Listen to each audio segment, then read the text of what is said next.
care if it's a goaltend. That's what Podz is out there talking about it. The officials will confess. I think he was the kick in the head. Come here. I do not understand it on Greenland. There's a T, and oh, there's a T, and there's a T, and oh, there's a T. How much more do I need to complain about this man before something's done? Something has to give, man. Something has to give. But he apologized to Eason. Yeah, the serial assaulter has apologized for all of the spinal fluid and vertebrae he's collected over the years, the tailbones, the clavicles. He's sorry. If his rap sheet didn't have so much bone marrow on it, he wouldn't be given undeserved technicals. Yes, he didn't deserve a technical right here. He was actually diffusing the situation instead of escalating it for once. Everything else, though, he's guilty until proven guiltier. You see that leg? You see? Oh, you don't see it? Right there! Wait! Right there! I've seen that before. Jingle bell, jingle bell, jingle bell rock.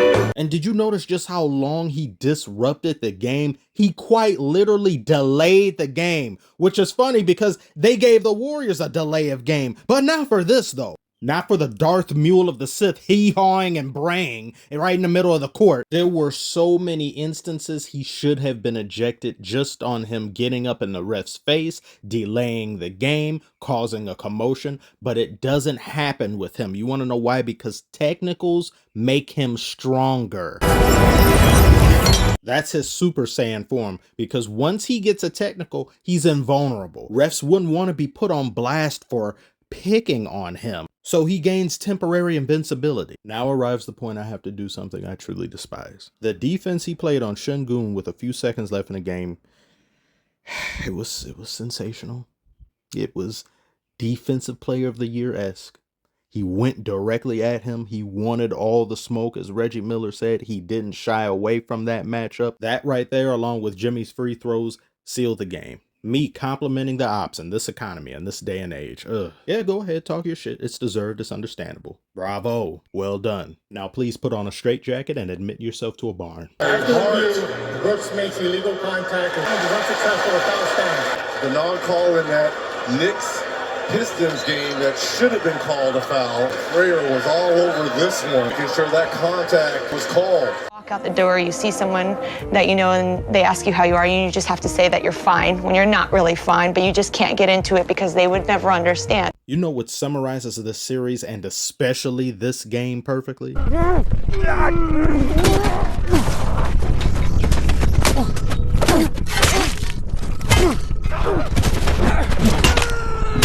This has been one of the grittiest NBA games I've seen in ages. Low scoring, smothering defense, little to no threes being taken in excess. Did I mention the defense? Oh, I did. Let me mention it again. The freedom ain't getting no closer, no matter how far I go. They put that chef in Guantanamo Bay this game. I thought he was smothered before. Curry had to practically fight tooth and nail for those 13 shot attempts. I must repeat myself when it comes to Houston's defense. Beautifully played. They're number 2 in the NBA in defense. I'm over here thinking who could possibly do better than this when it comes to guarding Curry?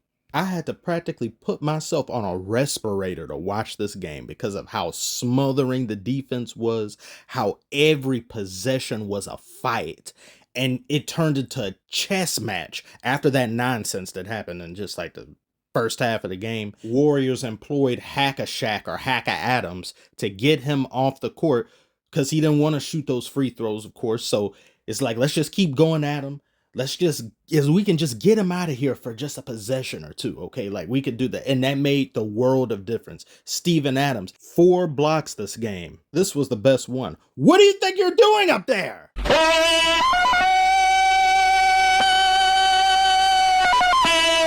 I didn't know Tarzan had hops like that. Making the Warriors get a shot clock violation.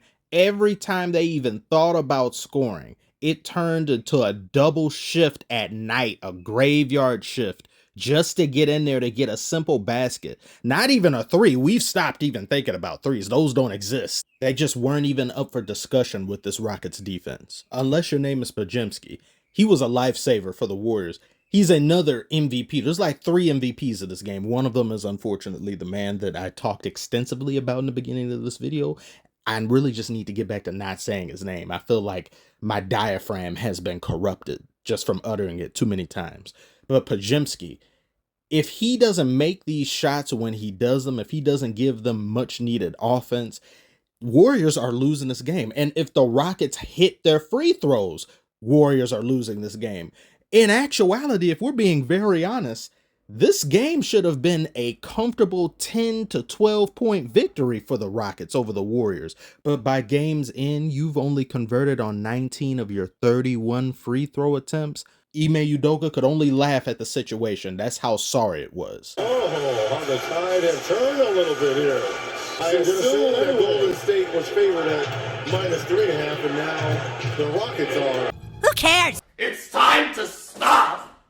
It's time to stop, okay? Get this shit off my screen. I loathe the fact that this has now become a common practice. If you're affiliated with the league as either a past player or announcer, and you're on the sidelines doing that, you're just involved with the NBA, period. This is by extension ESPN, since they report on it. Is it in your contract that you have to promote gambling? What if you say no? Do they just boot you off the network? Or do they do it anyway, but without you? I don't get it. The announcers and anyone you can name, they have to bring it up constantly too. Oh, the FanDuel parlay. Oh, wow. All the odds have shifted. Could never, will never be me. I've done that rant already though. May have to do another one. I don't know. You nothing. You as easy as Rachel Nichols. You really did smash? And did. Fuck, dude. Let's talk about Jalen Green. This brother's gone AWOL. Being benched in the most crucial part of the game, and you're supposed to be your team's best player or their preeminent guy, utterly atrocious. Jalen Green has only scored double digits one time in his last 7 games, being that 38-point virtuoso he put on this game previous. He's quite literally a net negative. Fred VanFleet was incredible. He was sensational this game, especially down the stretch. He was on fire every time the ball touched his hands. He could not miss. He matched his career high in 3-pointers made with 8. Fred VanFleet, more like Fred can't sleep. He's constantly clocked in. If only he had help. Of course, there's Şengün. He's very versatile. He was pivotal down the stretch for the Rockets as well. He's solid going forward. There's no worries about him. But Jalen Green, Inside the NBA, was talking about him, where Kenny was mentioning how back in his playing days, he made it so there were 3 things he did every single game consistently, despite his shot not falling, if that ever happened. And defense was one of them. Hustle was one of them, or at least how he had put it. Mincing words, of course.